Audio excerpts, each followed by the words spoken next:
Okay, well, good morning. 10:20, Saturday morning, must be Cambridge.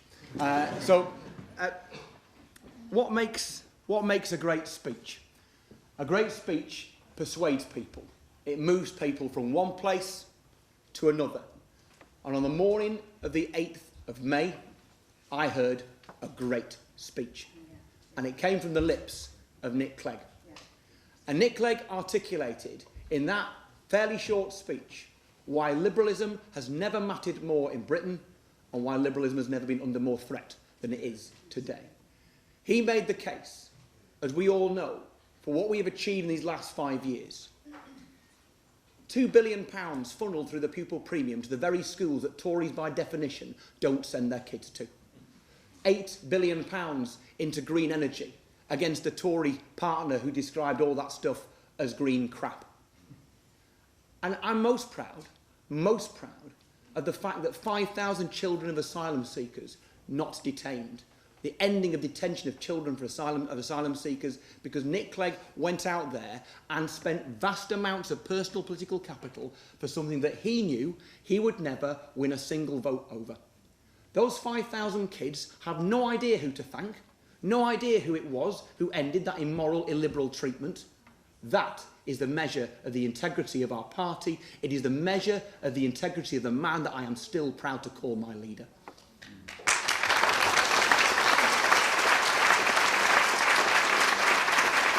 And I said great speeches move people. That speech moved people. To date, 18,000 people.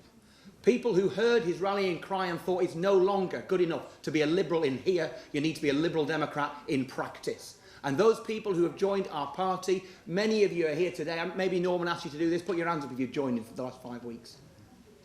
Wow, I am so grateful for you. Now,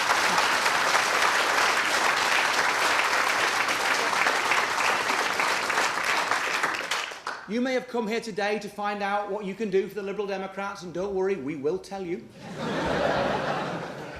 Can I just tell you, on behalf of all of us old lags, you've done something pretty flipping special already. By joining the Liberal Democrats, you have given us a shot of adrenaline. I went into headquarters in London a few days after the election to put my arm around what I expected to be broken and demoralised people. I did not find broken and demoralised people. I found people motivated and inspired for the fight back because of you guys who just put your hands up. I am massively, massively grateful.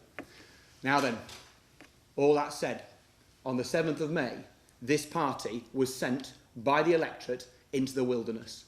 And to be quite frank with you, the only thing that matters in this leadership election is how do we get out of the wilderness and quickly. You'll be asking me questions. I have one question for you. Do you want to win? Do you want to win? Because that is why I am standing. I am standing to be your leader because I want to win. There's nothing grubby about wanting to win because you can't change people's lives from second or third place. I want to win. I am standing because I'm not having the party of Grimond, of Penhaligon, of Kennedy die on my watch. That is why I am here.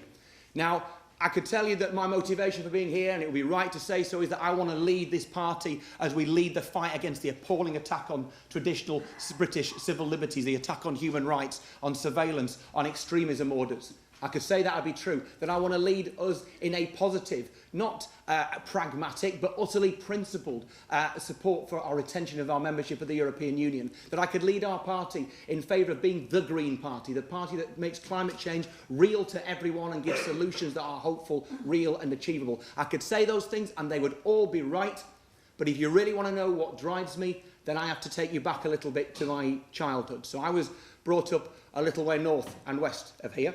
I didn't necessarily going to be a plus, but there you go. I'm very grateful. Somewhere short of Scotland, but not far. Look, I was brought up in some level of poverty, if I'm all honest with you, but I never realised it. And I was brought up in a part of Lancashire. Half of my mates at school, including me, had our parents out of work from time to time. Me and my sister brought up by our mum, single mum. And as I said, you never know really. The mark of a great parent is you don't know how poor you were until many years later. And when my grandmother passed away, She'd had her wedding ring melted into my great-grandmother's wedding ring, and so I asked my mum, whilst we were washing up after the funeral, I said, you know, what happened? I know you divorced me, Dad, when I was 5, but what happened to the wedding ring? And she just looked at me and said, I pawned it to feed you when you were 7. I thought, flipping heck. I had no idea. I had no idea. And I look back and I think again about the people I knew growing up with, and I see many of them still.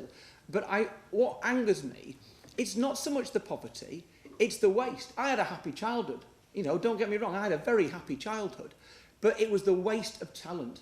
And that is what drives me, inequality and the appallingness of inequality. That in this country, if you are female, you will earn less than if you are male. That if you are LGBT+, you will miss out on many opportunities. You'll be discriminated against, in all likelihood, more than if you were not.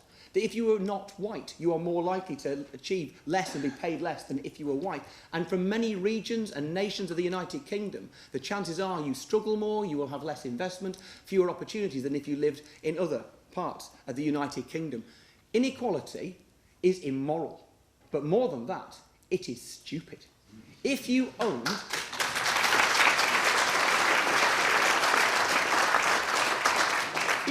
a company and you only made use of 20% of your people and 20% of your space, you would be an idiot and you would fail, and that is Britain. And that is Britain. So, what do I want to do for my country? My attitude towards my country is the same as my attitude towards my party, and that is I want ambition. My hero, my political hero, I guess, would be William Beveridge. And he's my hero for a number of reasons, not least because he was a man who was a member of Parliament for one single solitary year in the mid-1940s, a member of a party weaker than we are today, I can tell you, and yet he had the audacity to look beyond what was possible and to think and do what was necessary and to create the blueprint for the better, more civilised Britain we have had since the Second World War. That's the kind of ambition I want. I want this to be the party that views and identifies big problems, as Beveridge did, and identify big solutions. When you have got 8 members of Parliament, nuance will get you nowhere. We have to be the party that identifies those big issues. The smaller we are, the bigger the issues we must campaign upon. There are 2 million people on a housing waiting list in this country. What an outrage that Cameron is about to sell off our housing association properties. We are facing...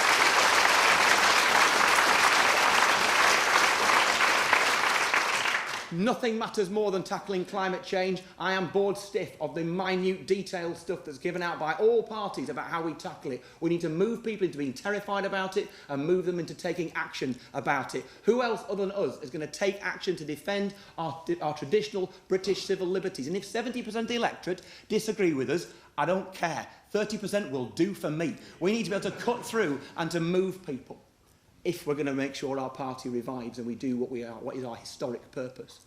And revival and survival, that is all this is about.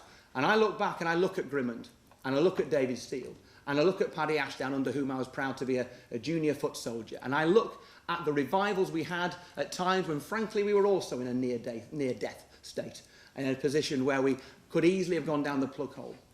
We fought back and we survived, and we should be proud of that. We should be encouraged by those examples in the past. But none of those recoveries and revivals were accidents. Not one of them. I want to suggest this to you. The survival of our party and of our movement is absolutely essential and not inevitable. Not inevitable. Every one of you has got to earn our right at the top table and to return back there absolutely as soon as possible. It is not enough, I have to level with you. It is not enough to want the party to survive and thrive. You need a plan. So you are looking at the only person, the only candidate in the general election on May the 7th for the Liberal Democrats who got more than 50% of the vote. In Westmoreland and Lonsdale, a year ago in those terrible European elections, the only place on mainland Britain that came first was Westmoreland and Lonsdale. Absolutely ridiculous. Police Commissioner elections 3.5 years ago. The only place that came first, you guessed it, Westmoreland and Lonsdale. Now, I'm not here to brag. I'm here to tell you I've got a plan and I want to share it with you. I want to win elections, not because beating the Tories and Labour are fun. It is fun. But I want... but because, as I said before, you change nobody's life from second or third. So, look, we have to also embrace and understand, absolutely understand, that we are not quite the cutting-edge campaigning force that we sometimes tell ourselves that we are. We need to learn from people who we might not like, from the 38 Degrees, from the Countryside Alliance, from our very good friends, our sister party in D66 in the Netherlands, who got trounced worse than we did in 2007 and came first in their polls last year in 2014. Learn. What I've done now, I hope I have set out what drives me, what I want for our party, and indeed what I have in plan to try and make things better. So let me finish by saying this. Yesterday, we saw Charles Kennedy's funeral. And Charles has been absolutely rightly spoken about in the highest possible terms. I want to just sum up to you what I think was great about Charles Kennedy. First, he was utterly human. He got through to people with a message which was uncontrived, and it was believed because it was uncontrived. Second, he was principled. You think it was easy to stand against the Iraq War from 12 years hence? No. At the time, everybody was against him. Labour and Tory shouted him down as Charlie Chamberlain, the traitor. And on the front page of The Sun and the News of the World and many of the tabloid papers, he had his face superimposed on a rattlesnake. The slippery traitor, Charles Kennedy, he stood firm and stuck to his principles. Human, principled, effective. He led us to our best result in terms of numbers of members of Parliament since Lloyd George's day. Human, principled, effective. I'm going to suggest to you those three things are connected. Because we have just gone through an election where the bad guys were smarter and they won. Charles Kennedy is proof that the good guys can be smart and won't win. And I am fed up of being right and losing elections. It is absolutely time that the good guys learn to be ruthless and effective and to win. We don't need one leader. We need 62,000 leaders. If you want to fight back and to win our place at the top table in British politics, you have to want it and really, really, really want it. I believe that we are being gathered together for such a time as this. Britain has never needed the Liberal Party more than it does today. Let us not let those people down. Thank you.